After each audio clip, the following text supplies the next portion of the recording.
for the funeral. Joining me right now is House Majority Leader, California Republican Congressman Kevin McCarthy. Congressman, good to see you. Thanks so much for joining us.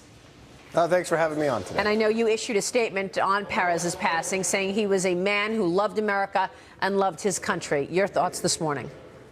Well, my condolences to Israel and the Perez family. I knew him very well. Many times I met with him in Israel when he was president and over in America. And he had an unbelievable character and ability about him, a soft-spoken man, but the words that he said you would always remember. And I remember this one time of him speaking in our rotunda. He was receiving the gold medal. And what he said was he knew about America's exceptionalism. He said America was the greatest country to ever be on the face of the earth. And he said our greatness came from not what America took, but what America gave. That America would give the ultimate sacrifice of life so another country could have freedom. With that freedom becomes human rights and a stronger economy. That is Not only was he a beautiful. great leader throughout, but he understood what America meant.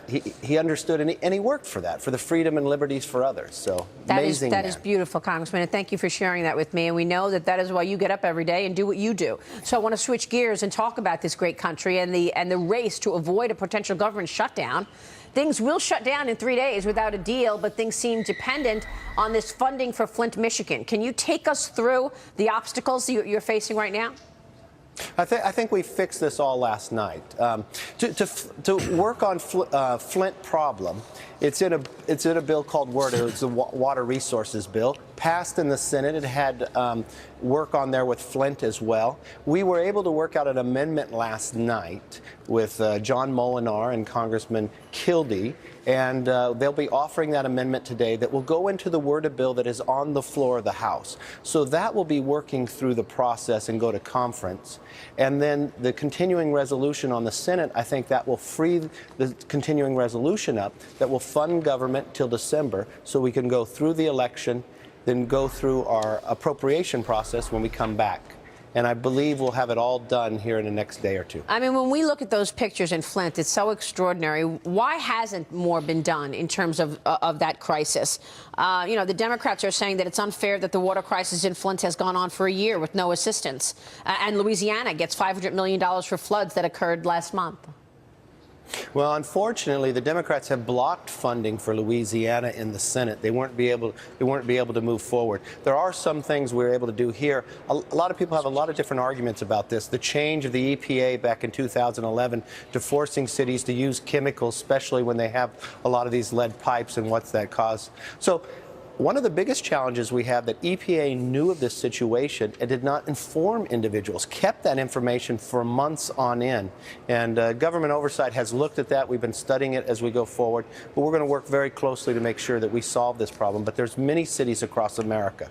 Water is a major issue, not only just in Flint, but in California as well. So you don't see a government shutdown this week then, Congressman? No, I do not. Okay. I see us getting this solved in the next 48 hours. Here's Tony Sayegh. Congressman, how long would a continuing resolution take us to, at least the one that's currently being negotiated? It's only a couple months to December 9th. Because as you know, there are 12 appropriation bills that fund government. All those have moved out of the House committee. 6 of them have moved off the floor. They haven't had it finished over in the Senate. So this will take us a short term past the election. Right after the election, we will come back to Washington, finish that work, and get all the funding bills done. So going to the election, and it's a perfect segue, you know, about a year ago when the idea that Donald Trump would be the Republican nominee, there was this kind of doomsday scenario. We were going to be devastated in the Senate, which already was looking tough because of just the way the elections this year were shaping up in a lot more blue states than red states. Potential for even losing the House. About a month out, how do you see it? Because it doesn't seem as if those doomsday predictions will pan out necessarily. I don't believe so. If you look, if the election was held today, the Republicans would keep control of the Senate and keep control of the House. And then if you look at Nate Silver's page, 538, it says 54% the last time I looked at it a couple days ago of the probability of Donald Trump winning the presidency. So in the last month, it has fundamentally changed. Now, I will tell you, the presidential race does affect House and Senate races, though. When Romney lost the House by 4 points, lost the presidency by 4 points, we lost 8 seats in the House. When McCain lost the presidency by 7 points, we lost 21 seats. But as of right now, there's not one incumbent, Republican incumbent in the House, that is losing in any poll that I've seen.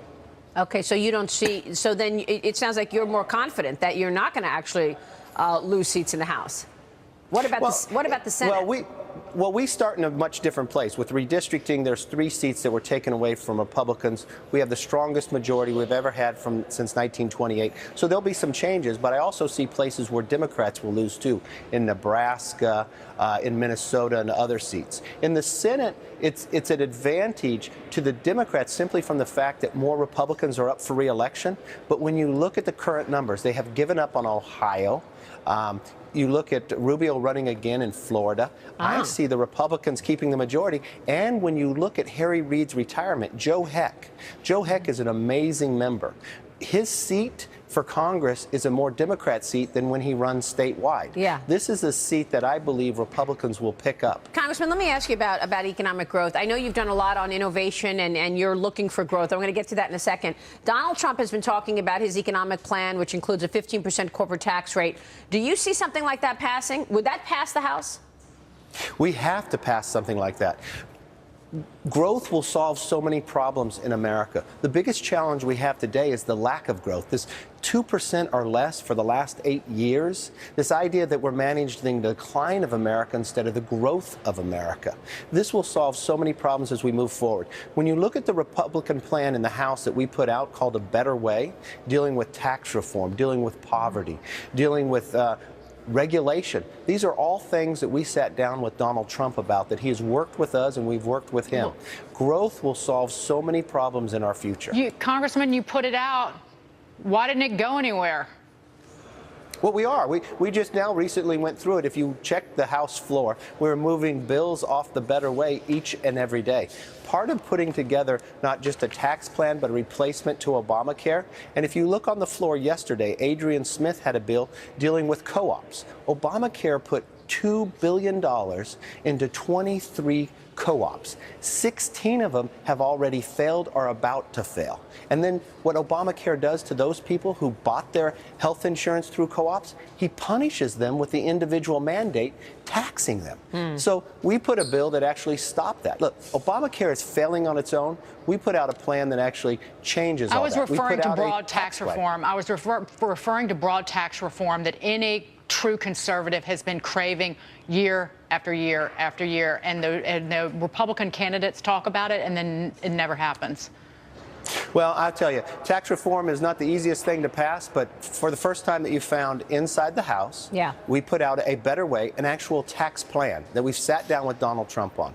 I look at all the disruption in politics, and I'll say the #1 cause of that is lack of growth. The middle class is worth less today than we were 8 years ago. And this idea is causing more havoc and problems throughout America and around the world. And we I know need to that solve our growth problem. You did pass 2 bills recently for the startup community, that fixed crowdfunding act, getting investors, enabling investors to join with larger investors and making it easy in terms of starting up a business. That was one that you felt would lead to growth.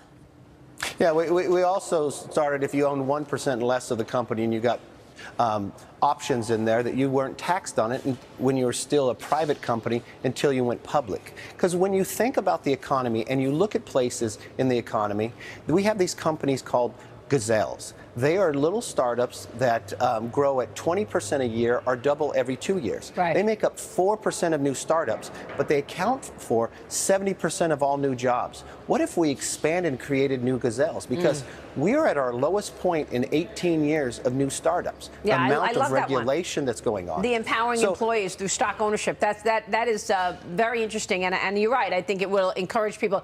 Real quick, do you think what would be Hillary Clinton's tax plan? Will you be able? Yeah. I think Hillary Clinton, and even if you looked at the debate the other night, she's status quo. She just thinks government controls all, that we should dictate from Washington Right. instead of unshackle what holds us back. Look, I started my first business when I was 19 years old. That's what put me through college. We need more entrepreneurship and unshackle what holds us back. That means removing regulation. That means letting people keep more of what they earn, letting them compete on a level playing field. And I would never bet against America. Remember what Shimon Peres said about us. He understood the greatness of America. Yeah. Let's unshackle that and unleash that on the rest of our ability to grow. We will leave it there. Congressman, good to see you. Thanks so much. Thanks for having me. We appreciate it. Congressman.